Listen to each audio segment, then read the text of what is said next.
नमस्कार दोस्तों, जय श्री कृष्ण, राधे राधे। तो आज के इस वीडियो में हम आपको बताएंगे कि महिलाओं को, खास तौर से शादीशुदा महिलाओं को, ये 5 गहने कभी भी नहीं पहनने चाहिए, वरना इससे आपके पति को कष्ट उठाने पड़ते हैं, यहां तक कि पति की मृत्यु भी हो सकती है।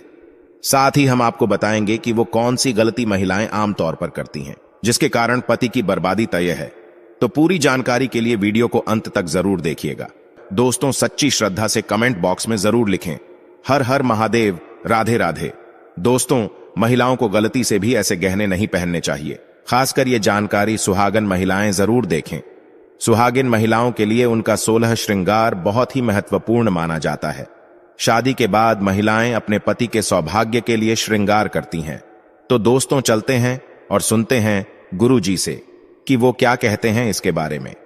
दोस्तों, गले में मंगलसूत्र, माथे पर सिंदूर और हाथों में चूड़ियां, ये 3 चीजें तो हर शादीशुदा महिलाओं की खूबसूरती में 4 चांद लगा देती है।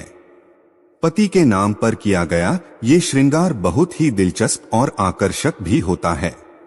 वहीं ज्योतिष शास्त्र के अनुसार महिलाओं के श्रृंगार की कुछ चीजों का गलत चुनाव उनके पति के लिए दुर्भाग्य का कारण बनती हैं।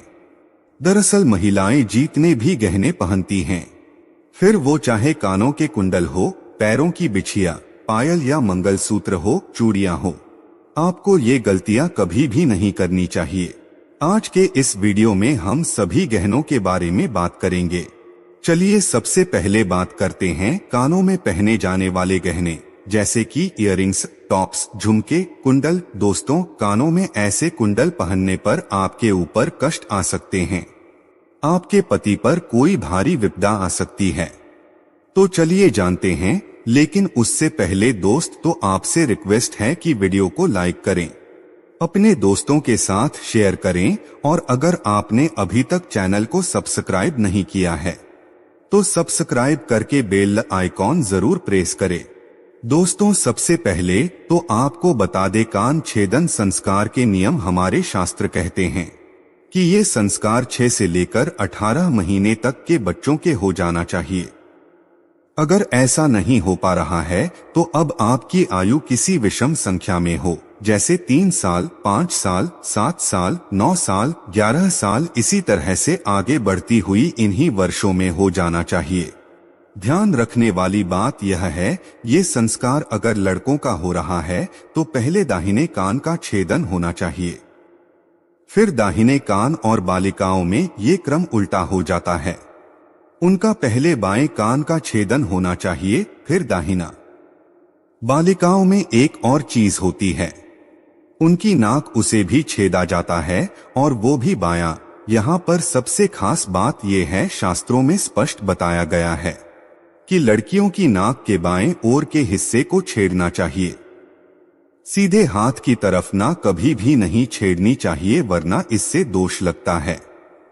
दोस्तों, कानों में कुंडल पहनने से महिलाओं तथा बालिकाओं को स्वास्थ्य रोग, सिर दर्द की समस्याओं से छुटकारा मिलता है।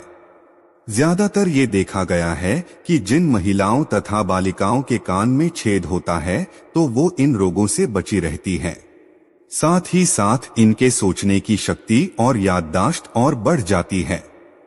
दोस्तों, शास्त्रों के अनुसार कान में ऐसा कुंडल किसी भी महिला को नहीं पहनना चाहिए। लगता है सबसे बड़ा पाप, और लगती है ये घातक बीमारी। आजकल देखा जाता है कि ज्यादातर माताएं बहनें नकली धातुओं से बने आभूषण को धारण करती हैं, जिससे उन्हें तमाम तरह की परेशानियों का सामना करना पड़ता है। आपको सलाह दी जाती है कि इन चीजों से हमेशा बचें और लंबे समय तक इन धातुओं को कभी भी ना पहनें। आप कानों में कुंडल अगर पहनती है तो सोने तथा चांदी के धातु का ही प्रयोग करें।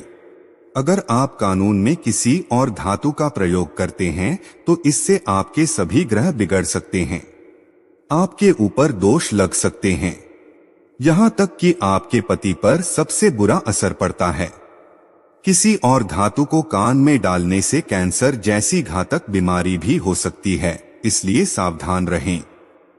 दोस्तों, अगर आप कान में सोने या चांदी के कुंडल नहीं डाल सकते हैं क्षमतानुसार या किसी और कारणवश, तो ऐसे में आप अपने कानों में नीम की डंडियां डाल सकते हैं। आपने अपने घर में बड़े बुजुर्गों को नानी दादी को कहते भी सुना होगा कि कभी भी खाली का नहीं रहने चाहिए। कान में अगर आप कुछ ना डालना चाहे तो नीम की डंडियां जरूर डालकर रखें। दोस्तों, शादीशुदा महिलाएं सावधान रहें, नहीं तो आपके घर में अनर्थ हो जाएगा।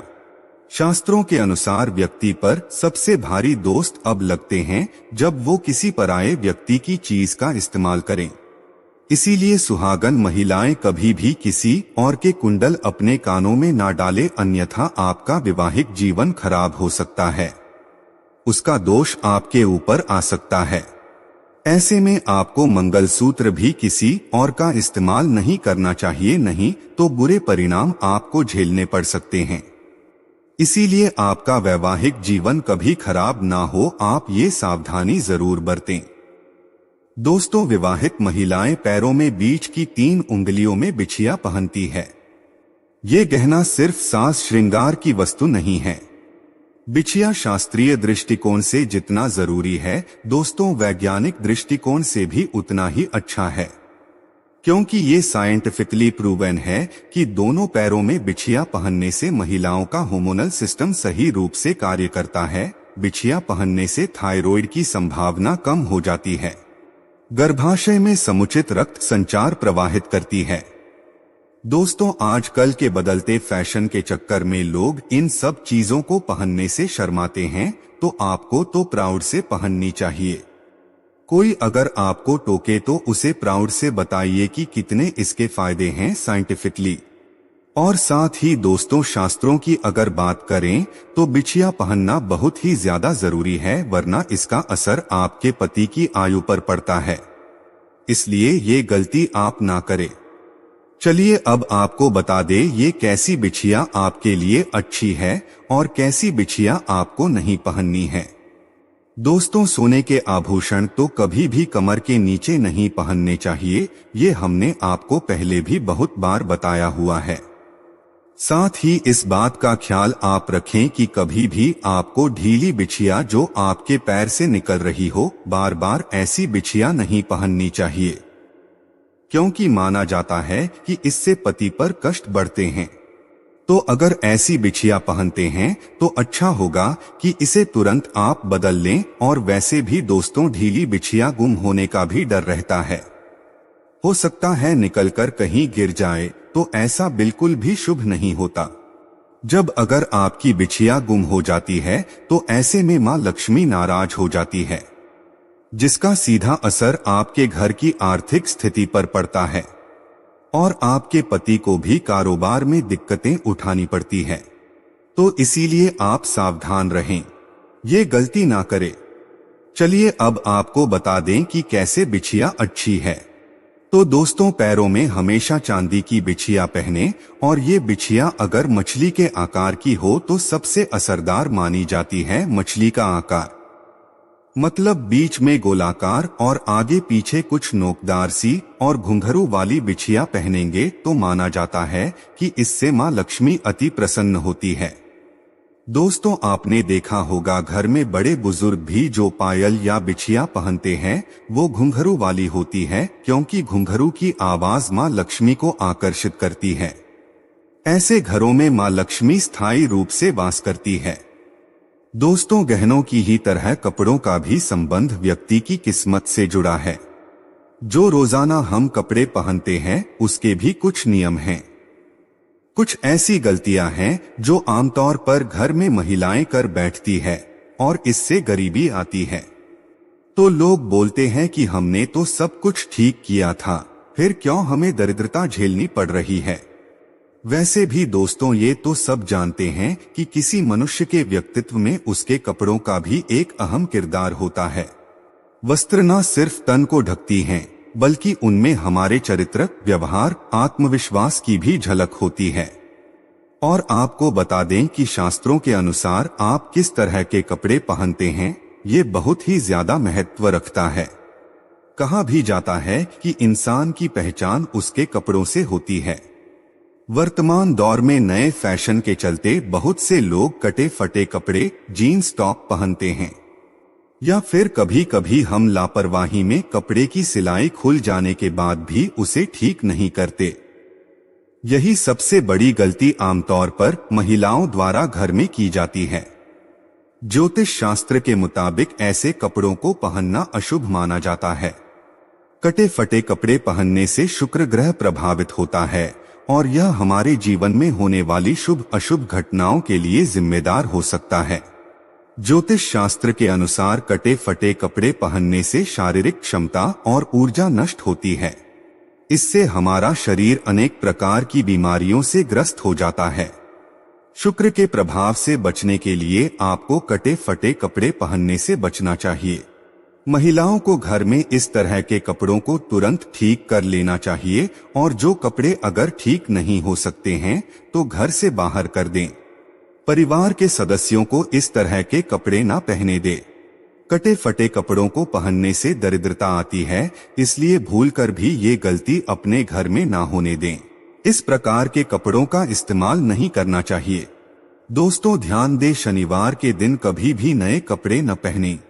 नए कपड़े को केवल बुधवार, बृहस्पतिवार और शुक्रवार के दिन ही पहनना चाहिए। रात्रि के समय नए कपड़ों को बाहर नहीं छोड़ना चाहिए। इनमें नकारात्मक ऊर्जा प्रवेश कर सकती है जो कि कपड़े पहनते समय हमारे ऊपर प्रभाव डालती है। तो दोस्तों, आप कोई वीडियो कैसा लगा हमें कमेंट में जरूर बताएं। इस वीडियो को लाइक करें, अपने दोस्तों के साथ शेयर करें और हमें सब्सक्राइब करना ना भूलें। और हाँ, इस वीडियो से कोई भी सवाल है तो आप कमेंट बॉक्स में जरूर लिखें और आपके पास कोई भी सवाल नहीं तो यस लिखें, क्योंकि यस लिखने से वीडियो बनाने का मोटिवेशन मिलता है। धन्यवाद।